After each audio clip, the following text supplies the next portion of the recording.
Hello friends, MSc 108 का एक और इम्पॉर्टेंट टॉपिक है जिसका नाम है वीक एंड स्ट्रॉन्ग सस्टेनेबिलिटी।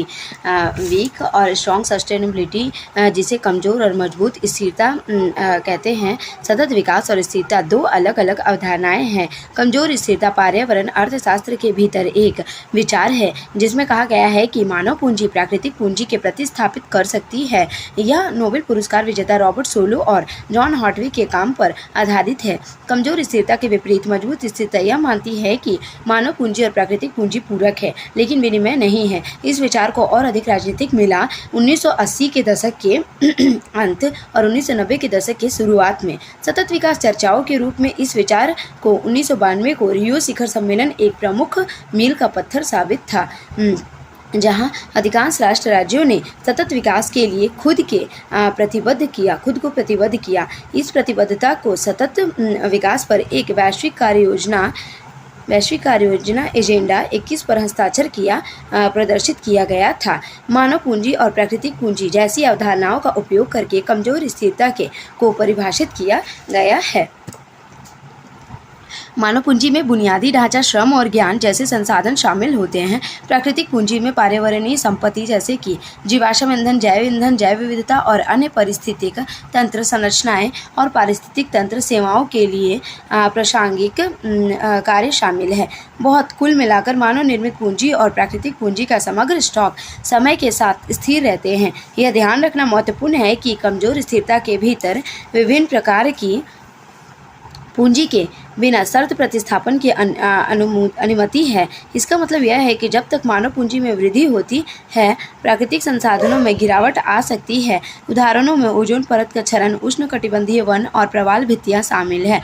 यदि मानव पूंजी के लाभ के साथ मानव पूंजी को होने वाले लाभ के उदाहरण में बढ़ा हुआ वित्तीय लाभ शामिल हो सकता है। यदि पूंजी को समय के साथ स्थिर छोड़ दिया जाता है तो अंतर पीढ़ीगत इक्विटी और इस प्रकार सतत विकास हासिल किया जा सकता है। कमजोर स्थिरता एक उदाहरण कोयले के खनन और बिजली के उत्पादन के लिए इसका इस्तेमाल हो सकता है, जो अभी प्रेजेंट का ये एग्जाम्पल दिया गया है। ये जैसे कोयले का अब जो दिक्कत हुआ था उसके लिए। प्राकृतिक संसाधन कोयला एक विनिर्मित वस्तु द्वारा प्रतिस्थापित किया जाता है जो कि बिजली है। तब ली का उपयोग बिजली का उपयोग घरेलू जीवन की गुणवत्ता में सुधार के लिए किया जाता है, जैसे खाना पकाना, प्रकाश व्यवस्था, हीटिंग प्रतिशत और कुछ गांवों में पानी की आपूर्ति के लिए बोरवेल का संचालन। और औद्योगिक देशों के लिए बिजली संचालन मशीनों का उपयोग करके अन्य संसाधनों का उत्पादन करके अर्थव्यवस्था को बढ़ाना। व्यवहार में कमजोर स्थिरता के मामले में अध्ययन के सकारात्मक और नकारात्मक दोनों परिणाम हुए हैं। कमजोर स्थिरता के मामले के अध्ययन के सकारात्मक और नकारात्मक दोनों परिणाम को कमजोर स्थिरता की अवधारणा अभी भी बहुत आलोचना को आकर्षित करती है। कुछ का यह भी सुझाव है कि स्थिरता की अवधारणा बेमानी है। अन्य दृष्टिकोण की वकालत की जाती है जिसमें सामाजिक वसीयतें शामिल है, जो ध्यान को नवशास्त्रीय सिद्धांतों से पूरी तरह से दूर करते हैं। मजबूत स्थिरता यह मानती है कि आर्थिक और पर्यावरणीय पूंजी पूरक है लेकिन विनिमय नहीं है। मजबूत स्थिरता स्वीकार करती है कि निश्चित है कुछ ऐसे कार्य जो पर्यावरण करता है जिसे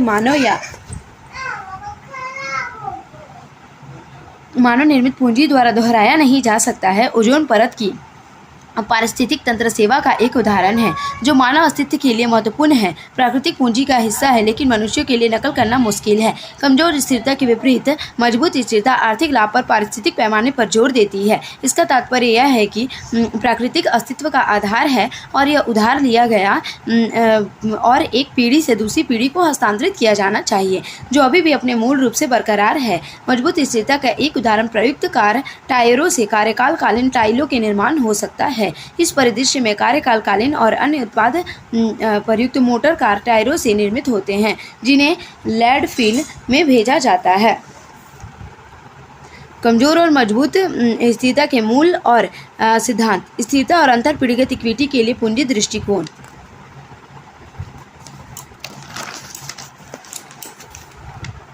सिद्धांत का विकास। व्यवहार में कमजोर स्थिरता, शासन की भूमिका और नीतिगत स्थिरता। मजबूत बनाम कमजोर स्थिरता मॉडल पर आलोचना। इसकी आलोचनाएं हम दूसरे वीडियो में कंटिन्यू करेंगे। अगर आपको वीडियो अच्छी लगी हो तो like and subscribe my channel. Thank you.